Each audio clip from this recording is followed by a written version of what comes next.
a confrontation with the press is a healthy thing. And perhaps the one good thing to be said about this press conference is that there's no veneer of being cozy with the press or the press being cozy with the president, for that matter.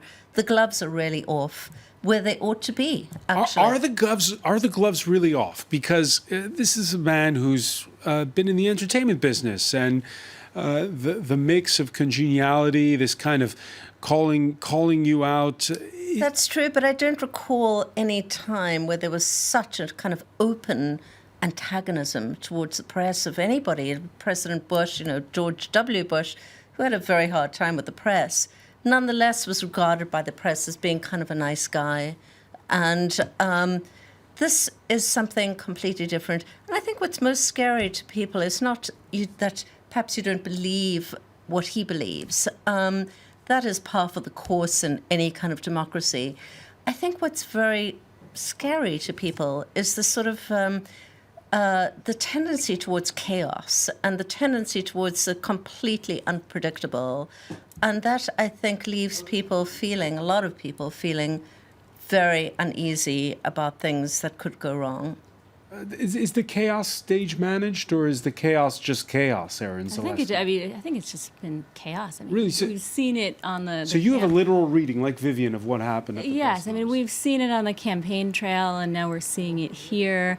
There's chaos. He's evading a lot of the questions. He was sort of tap dancing around a lot of the questions when a reporter asked him about releasing his tax returns. He said, no one cares about that. Sort of putting words into the mouth of the But that may have been one of the strengths of his press conference. He says, hey, people knew I wasn't going to release my tax returns before I was elected, and I still won. It was an issue during the campaign, Right. and he was still elected.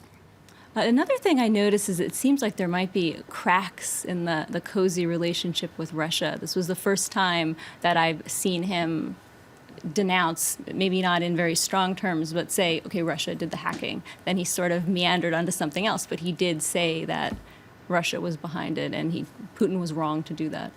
Mark Dean, is that your takeaway as well from that press conference?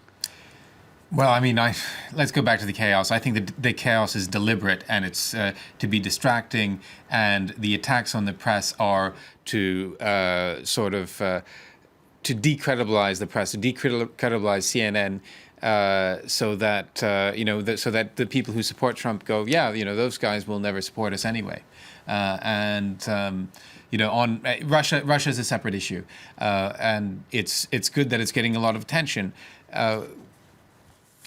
I think the line that everyone takes away from that press conference is that, hey, it's an asset if I'm friends with Vladimir Putin. So yes, he toned it down a bit, but in no way comparable to anything that any other American president would have done.